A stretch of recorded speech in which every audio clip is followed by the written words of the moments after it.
It's time for Artist Direct. Artist Direct on FM 100.5 KDEC, your local connection to the music scene. Artist Direct, brought to you by Singing Hammers Construction. It's Artist Direct here on FM 100.5, brought to you as always by the great folks at Singing Hammers Construction, who are very supportive of live, local, regional, national music. And I have to tell you, I'm thrilled to have national, international, universal celebrity Matt Nathanson on the phone with me. Good morning, Matt. Universal, I love it. Makes you feel like James Bond. I like this. Yeah. You know, you exceed the boundaries of the globe, I think.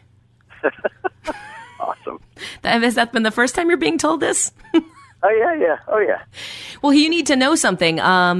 This doesn't just come from me. I have 3 daughters who generally think I'm not the coolest person because they're pretty much right. I'm not the coolest person. However, when I told my 12-year-old that I have to go record Matt Nathanson, she literally squealed like a baby boomer going to an Elvis concert and just jumped up and down saying, "Can I come? Can I come?" And I thought, this is the cool thing about Matt Nathanson. Old moms like me like him, and 12-year-olds like him too. You really do have a cross-generational sort of appeal. Why do you think that is? I'm super into that. I love this. I know. Why is this? You're a very fun, kind of easy guy, but my daughter doesn't know that part of you. She just knows your music. Why do you think that you cross generations so easily? Oh man, I don't know. I mean, I can't believe it. I love the idea. Maybe it's my inner David Cassidy. Could we get you pressed, ironed onto a shirt like I used to have, David? I need iron-ons. I need like sort of Teen Beat posters. Now that we're sort of like focusing on this, I feel like we got some work to do. Maybe a bobblehead doll. There we go. And if you do, just remember, I'm available for the marketing team. My daughter can help. There you go. Hey, listen, we just heard, speaking of T-shirts, Girl in the Kinks shirt or Kinks shirt off of your brand new album, Last of the Great Pretenders. So I happen to know something about you. Sometimes you write about true things, and sometimes you just write about things that you think would be great to be true. Where does this one fall into that? Which category? Yeah, this falls into my imagination running away with. So we recorded the record in San Francisco just down the street from my house, but there was this great diner around the corner from the studio that we went to almost every day. We all kind of fell in love, like collectively, the 5 of us fell in love with the waitress there, who was like super nice and super kind and had like tattoos all over her, like from her neck down to her like wrists. And she just looked like, she ended up being super nice, but at first when we walked in, she looked powerful, sort of terrifying, and we were like intimidated. Yes. And then she was super nice, and then long story longer, Mike, one of the producers, was like, "You got to write a song about how we're in love with the waitress." And so Pink's shirt was born from that. Wow, I love that. Does she know you wrote it about her? Yeah, I don't know. I can't go back because the last day that we were recording, I was like, "Nobody tell her we wrote a song about her," because that could spook even the most confident person. It would be like, "Yeah, weirdos, thanks for showing up." And But so the last day we were there, and Mike goes, "We wrote a song about you." No way. And it's like, oh, she just looked. So about 10% of her looked flattered. The rest looked sort of terrified. So I can probably never go back. She's your tattooed muse. I know, she totally is my tattooed muse. I love it. Well, it's such a fun song too. I have to admit, you can't help but sort of just do the dorky mom dance while you're listening to it, I mean, you get into it. It's just fun. You want to know who the girl is. I mean, definitely my co-host and I in the morning had a conversation about who this girl is. And to him, it's somebody that he knew back in the 80s in the Kinks shirt, I mean. Oh, that's awesome. Yeah, he was pretty excited about it. So, I think that's one of the things about your songs that so many people like is their stories. They're very specific, and yet somehow we see ourselves in them.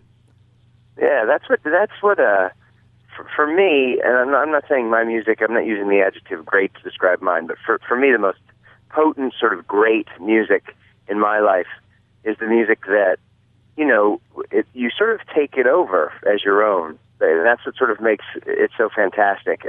Different than a book, different than a film or whatever. It's like songs become your songs. It's like as soon as I write them, I kind of give them away. So for me, my favorite records do that. So it's cool when people tell me that they can kind of that it does that for them. My song. So, to name some of those for me, like what are some ones that you thought either previously in an earlier era that you might be embarrassed to tell us about now, or currently that really have sort of inspired you in some way?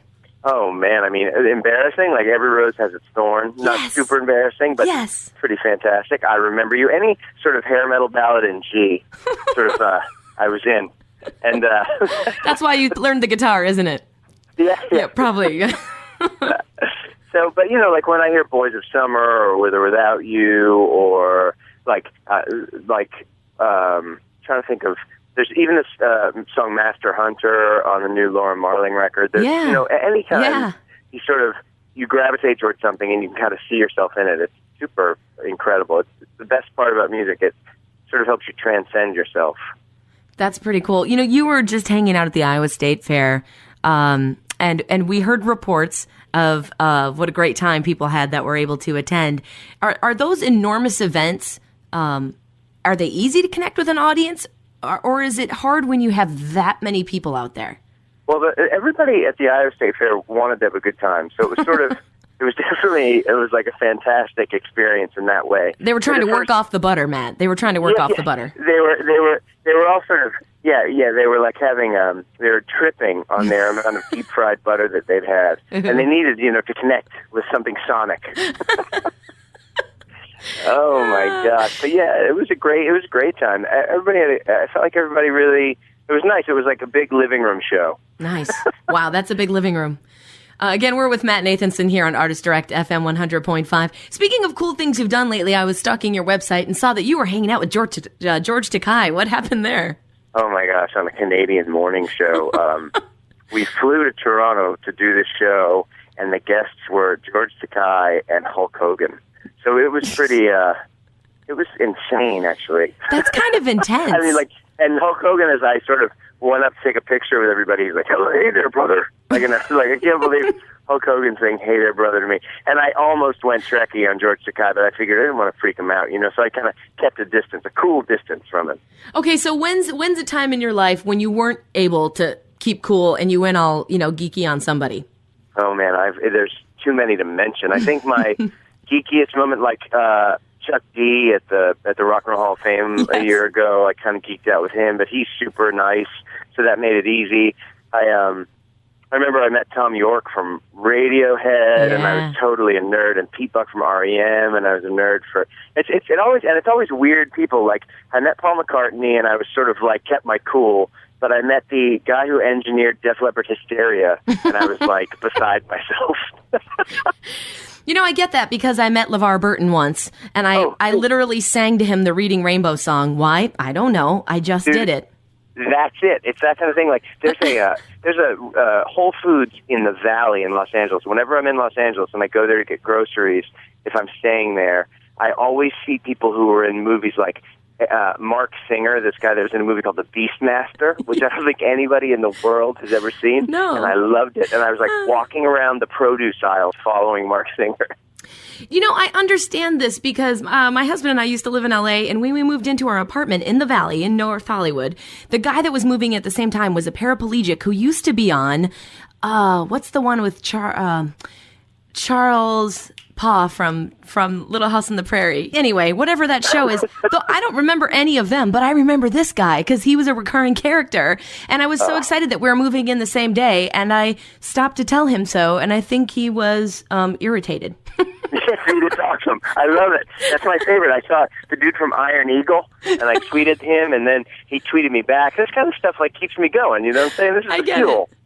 I get it. Oh, I'm with Matt Nathanson here on Artist Direct FM 100.5. This is one of the cool things about you is I've heard someone say before that watching a concert with Matt Nathanson is like you're hanging out with him at the bar or in your living room because you're just so conversational with people and easy to talk to. Is that something you've developed, or is this just you and it always has been?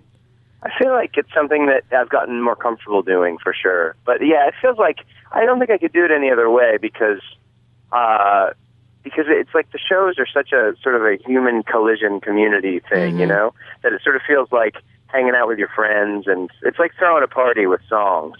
So I sort of feel like I have to be the host, you know what I'm saying? A little bit, tell a funny story here, tell a serious story, get people clapping, laughing. one other thing I want to talk about here before I let you go, because I know you have a busy schedule. The new album is just wonderful. Again, it's the last of the Great Pretenders, but we need to talk movies for a moment here because I'm a huge movie fan, and I was so excited to see the video for Mission Bells, which is the song we're going to play as we go out today. But holy homage to Alfred Hitchcock.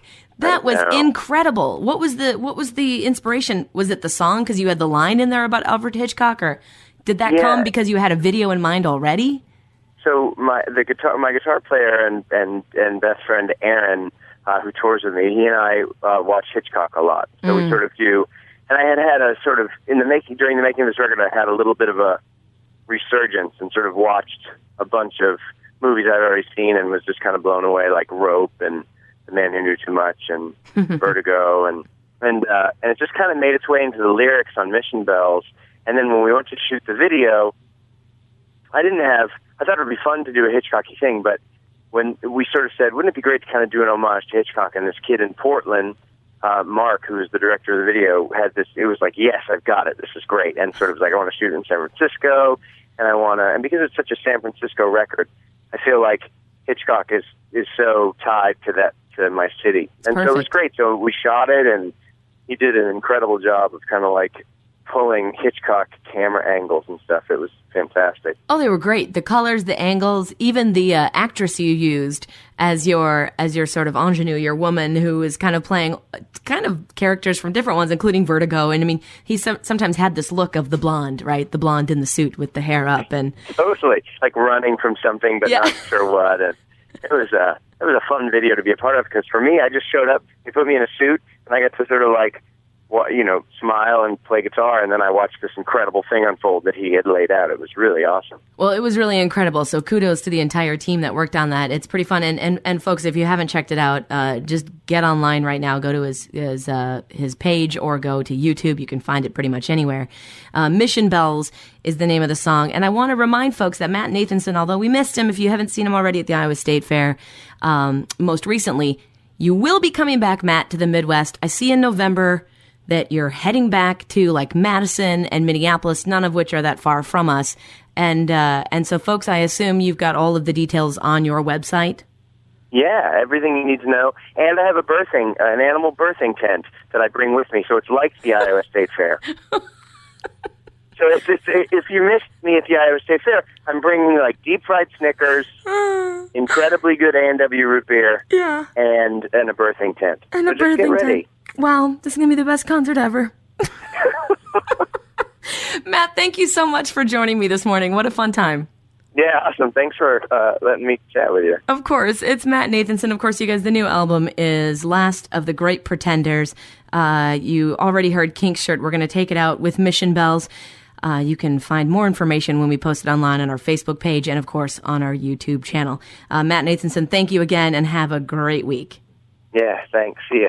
Thanks for listening to Artist Direct on FM 100.5 KDEC, your local connection to the music scene. Tune in next Friday for another Artist Direct, brought to you by Singing Hammers Construction.